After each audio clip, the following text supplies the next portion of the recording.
नमस्कार दोस्तों, हमारी आज की कहानी है भाग्य का खेल।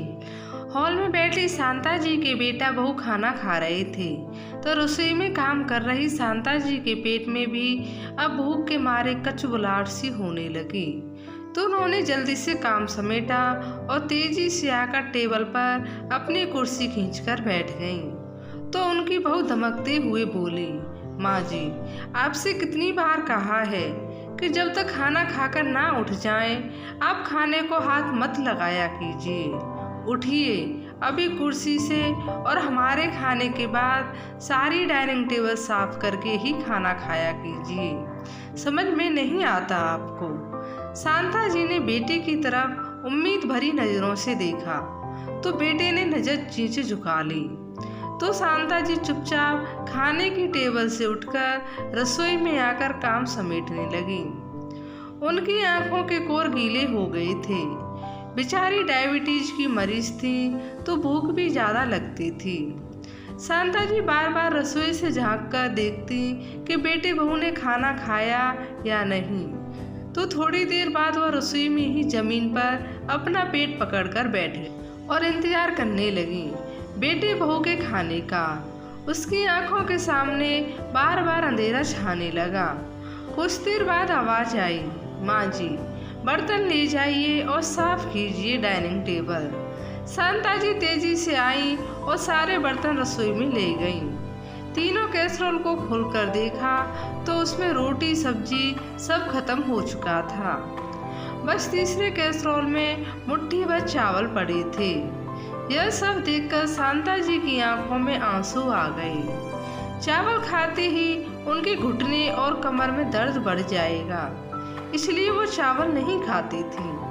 अपने लिए अब रोटी भी कैसे बनाए, क्योंकि बहू रोज स्टोर से उतना ही सामान निकाल कर देती और तुरंत स्टोर का ताला लगा देती थी। उन्होंने आंसू पोंछे और दूसरी गली में रहते बेटे बहू के पास गई तो देखा वो दोनों अपने कमरे में खाना खा रहे थे। तो उनकी जान में जान सी आ गई। बेटा माँ को देखते ही बोला, माँ, कम से कम खाना तो चैन से खाने दीजिए।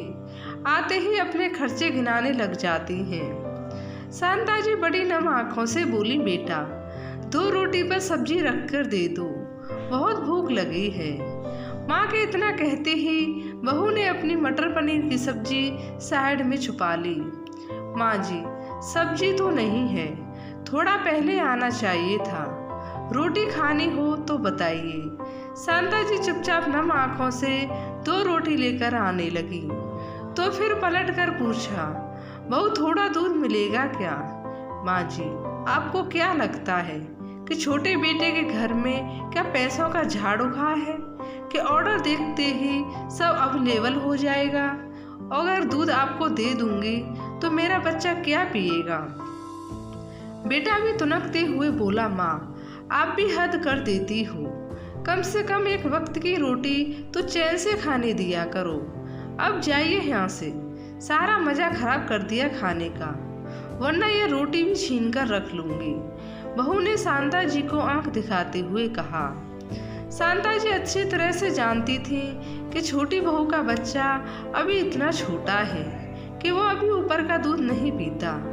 शांता जी चुपचाप रोटी मुट्ठी में दबाकर वापस आ गई और रूखी ही पानी से खाने लगी, क्योंकि बड़े बेटे के यहाँ तो दूध आता ही नहीं था। रोटी खाते वक्त उनकी आंखों में आंसू आ गए। रूखी रोटी उनके गले में बार बार अटक रही थी। उन्हें वो दिन याद आ गए जब पति के जल्दी गुजर जाने के बाद घर घर काम करके बेटों के लिए खाने का जुगाड़ करती थी। खुद भूखी रह जाती थी, पर बेटे को मजाल जो एक रात को भी भूखा सोने दिया हो। आज वही बेटे उन्हें 2 वक्त की रोटी भी चैन से नहीं खिला सकते। अपने पति की तस्वीर के सामने दहाड़ मारकर रोने लगी। क्या इसी दिन को देखने के लिए आप मुझे जिंदा छोड़ गए थे? वो सोचने लगी, शादी एक ऐसा रिश्ता है जिसे 2 आत्माओं का मिलन कहा जाता है, जहाँ हम और मैं होता है, नहीं हम रहता है। हमारी शादी के 20 साल पूरे हो गए थे। जिस दिन से पति का साथ मिला, एक अलग ही दुनिया मिली। जब से शादी हुई हमारा रिश्ता दोस्ती का ही रहा था। हम दोनों हमेशा एक दूसरे को समझते थे। दोनों एक दूसरे की छोटी छोटी बातों का ध्यान रखते थे।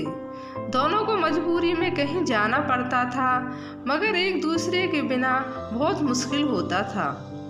हम दोनों एक दूसरे की भावनाओं का सम्मान करते थे। मेरा बचपन कितना अच्छा था बता नहीं सकती।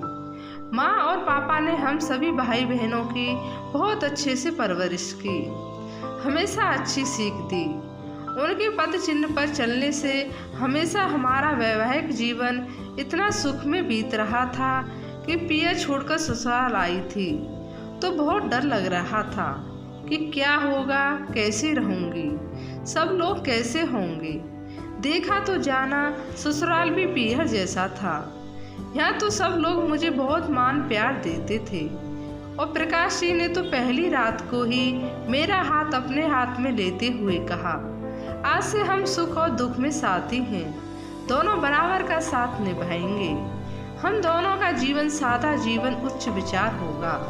हम दोनों का रिश्ता इतना मजबूत होगा कि दोनों अपने दिल की बातें एक दूसरे को बता बिना नहीं रह पाएंगे। हम दोनों का जीवन प्यार से भरा होगा। हम दोनों ही मस्त जिंदगी जिएंगे, ऐसे जीते ही बुढ़ापा भी गुजर जाएगा। हमारा साथ जिंदगी भर ऐसे ही बना रहेगा। हम 7 फेरों के सातों वचन दोस्त बनकर निभाएंगे। मैं जिंदगी भर तुम्हारा साथ दूंगा। शांता जी और प्रकाश जी का जीवन हंसी खुशी बीत रहा था। उन्हें शादी के बाद 2 बेटे हुए। दोनों ही बेटों को अच्छी शिक्षा दी और अच्छे से अच्छे स्कूल कॉलेज में पढ़ाया था।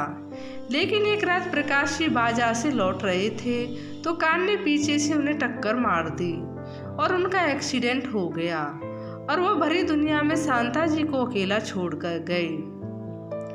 प्रकाश जी के जाते ही सब लोगों ने शांता जी से किनारा कर लिया था। शांता जी तो पति के जाते ही अंदर से टूट गई थी और प्रकाश जी के पीछे रह गए उनके दोनों बच्चे। अब दोनों बच्चों की जिम्मेदारी भी उनके सर पर आ गई थी।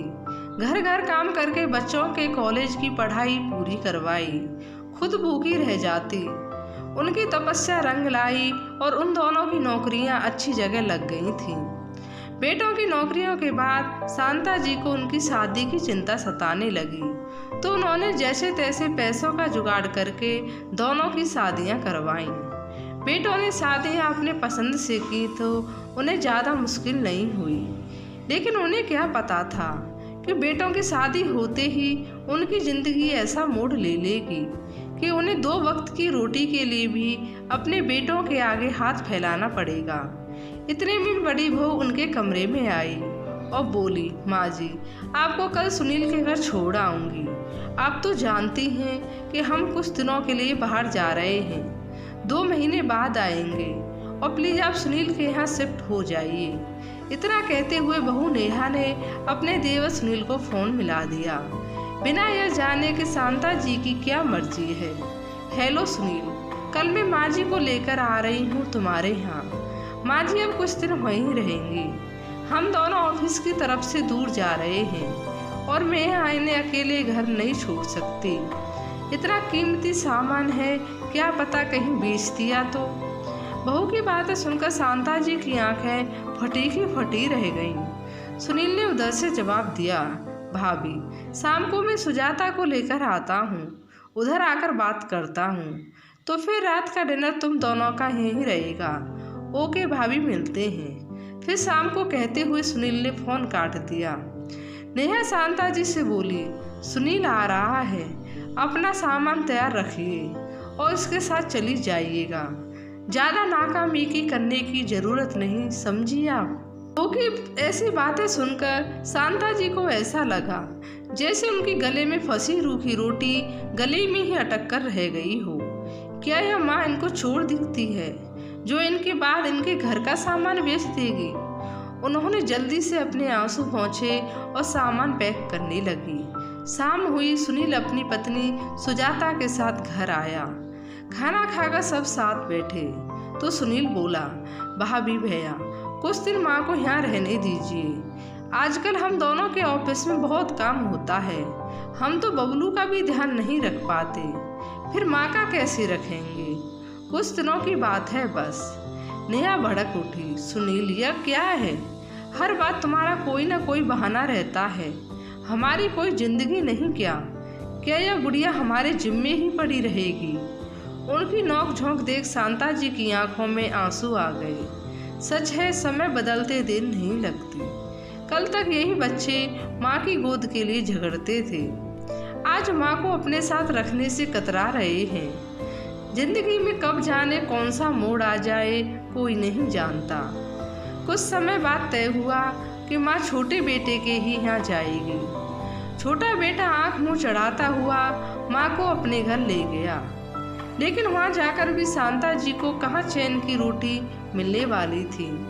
पूरे दिन छोटे बेटे के बहू के बेटे को संभालती और उनकी चक्री करती फिरती, तब जाकर उन्हें एक वक्त की रोटी मिल पाती थी। शांता जी को छोटे बेटे के घर रहते 3 महीने बीत चुके थे, लेकिन बड़े बेटे बहू अभी तक नहीं आए। तो छोटा बेटा एक दिन माँ को साथ लेकर वृद्ध आश्रम छोड़ आया। शांता जी सोचने लगी, मेरी जिंदगी भी कैसे मोड़ पर आ गई है। मैं एक ऐसे मोड़ पर खड़ी हूँ जहाँ से न आगे चल सकती हूँ न पीछे हट सकती हूँ। हेमलता जी सामने बैठी शांता जी ने उदास आंखों में आंसू लिए बेटे का हाथ थाम रखा था। तो सुनील बोला, मैडम जी, माँ को समझाइए ना। मैं और मेरी पत्नी कुछ दिनों के लिए विदेश जा रहे हैं, इसलिए माँ को वृद्ध आश्रम छोड़ने आया हूँ। सिर्फ 6 महीने की बात है। विदेश से लौटते ही माँ को ले जाऊंगा। नौकरी के सिलसिले में जाना पड़ रहा है। हेमलता जी मन ही मन सोचा, तुम समझ पाते बेटा, माता पिता बच्चों से कुछ नहीं मांगते, वो सिर्फ तुमसे तुम्हारा प्यार, तुम्हारा समय और सम्मान चाहते हैं बस। क्या इतना भी नहीं दे सकते? मुझे तुम्हारा इंतजार रहेगा। एक और माँ धोखे की शिकार ना बने, बस इस बात का ध्यान रखना। हेमलता जी अच्छे से जानती थी कि उनका बेटा अपनी माँ से पीछा छुड़ाने के लिए झूठ बोल रहा है, लेकिन फिर भी उन्होंने शांता जी को समझाने की कोशिश की। शांता जी अब बिल्कुल अपने को अकेला ना समझें। आपके हम उम्र की अनेक स्त्रियां हैं, आपका अच्छा समय बीत जाएगा। इतने साल अपने बेटे के साथ बिताए, हमारे साथ बिताकर तो देखिए। अच्छा नहीं लगेगा तो आप जहाँ कहेंगी मैं खुद छोड़ आऊँगी। आइए, अपना हाथ बढ़ाते हुए आपका अन्य साथियों से परिचय करवाऊँ। कितनी खूबसूरत कढ़ाई है साड़ी पर, कहाँ से लिया? गलियारे से गुजरती बातें करती जा रही थी। हेमलता जी ने पूछा, मैंने खुद बनाया है। अच्छा, बेहद खूबसूरत है। आप हमारे अन्य साथियों को सिखाएंगे? जी जरूर, शांता जी नम आँखों से बोली। शांता जी को सबसे मिलवाकर बिस्तर पर करवट बदल रही थी। हेमलता की आज आंखों से नींद कोसों दूर थी। जब भी वृद्ध आश्रम में कोई नया सदस्य आता तो वो बेचैन हो जाती थी। एक और माँ आज बच्चों के धोखे की शिकार हो रही। खून को दूध बना पिलाया, पर दूध शायद जहर बन गया। चाय टेबल पर रखे फोटो पर नजर पड़ी, वो भी शिकार हुई थी अपने बेटे बहू के धोखे का। इकलौता बेटा नौसेना में जाना चाहता था। बेटे की इच्छा को पूरा करने के लिए ईमान सब दांव पर लगा दिया। हेमलता जी और पति राघव ने अपने भविष्य की चिंता न बेटे के वर्तमान को सुधारने में लगे हैं। बेटा आत्मनिर्भर हो जाए, उनके हर कष्ट अपने आप दूर हो जाएंगे। पर सोचा ना था जिंदगी उन्हें इस मोड़ पर लाकर खड़ा कर देगी। इंजीनियरिंग करते ही बेटे के रहन सहन, तौर तरीके सब बदल गए। अपने ही सीनियर ऑफिसर की बेटी के साथ शादी रचा ली। बिक गया उनके हाथों, पलट कर भी नहीं देखा। इस आघात को सहन ना कर पाए राघव जी और मझधार में उसे बीच में ही छोड़कर चले गए। पोस्टल में क्लर्क की नौकरी करने वाले राघव जी के स्थान पर उन्हें नौकरी में रहने लगी। तब उन्होंने निश्चय किया, बेटों के धोखों की शिकार होने वाली महिलाएं बच्चों के लिए अनावश्यक हुए माता पिता, अनाथ महिला और पुरुषों के लिए आश्रय स्थल बनवाएंगी। यही आशा स्थली है छाँव, जीवन भर कड़ी धूप में परिश्रम करने वाले, बच्चों के भविष्य को उज्जवल बनाने के लिए खुद अंधेरों में रहने वाले, जीवन संघर्ष की तपती धूप में नंगे पांव चलने वालों के लिए एक निर्भर नीड़ जीवन में हम सभी भावनाओं में बह निर्णय ले लेते हैं, जो कभी कभी हमारे जीवन के लिए घातक सिद्ध होते हैं। बच्चों को उज्जवल भविष्य देने की हमारी जिम्मेदारी है, तो बुढ़ापे में सहारा देने की उनकी जिम्मेदारी है। लेकिन वही बच्चे अपना मतलब निकलते ही घर के कूड़े की तरह माँ बाप को घर से बाहर फेंक देते हैं, जैसे कि शांता जी के बेटे ने उनके साथ अभी अभी किया। हेमलता जी अच्छे से जानती थी कि उनका बेटा अब उन्हें पलटकर कभी लेने नहीं आएगा। शांता जी का भी धीरे धीरे औरतों के साथ मन लगने लगा, तो हेमलता जी ने सोचा कि जब इतनी अच्छी कढ़ाई जानती हैं तो उन्होंने कुछ सामान मंगवाकर अपने वृद्ध आश्रम में कढ़ाई का काम चालू कर दिया। कुछ ही समय में उनकी कढ़ाई का काम लोगों को इतना पसंद आने लगा कि अब उन्हें बड़े बड़े ऑर्डर मिलने लगे थे।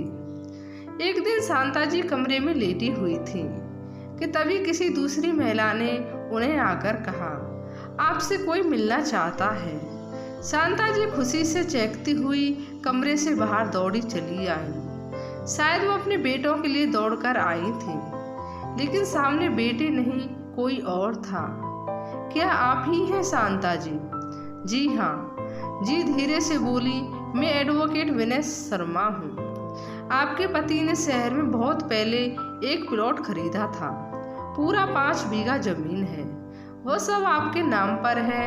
और आपका घर वो भी प्रकाश जी ने जब वो जमीन खरीदी थी तो आपके नाम ही कर दिया था। वकील की बात सुनकर शांता जी की आंखों में आंसू आ गए और उससे ज़्यादा उन्हें हैरानी हुई। हमेशा कुछ न कुछ छुपाने का वादा करने वाले प्रकाश जी ने इतनी बड़ी बात उन्हें नहीं बताई। इसके पीछे जरूर कोई वजह होगी।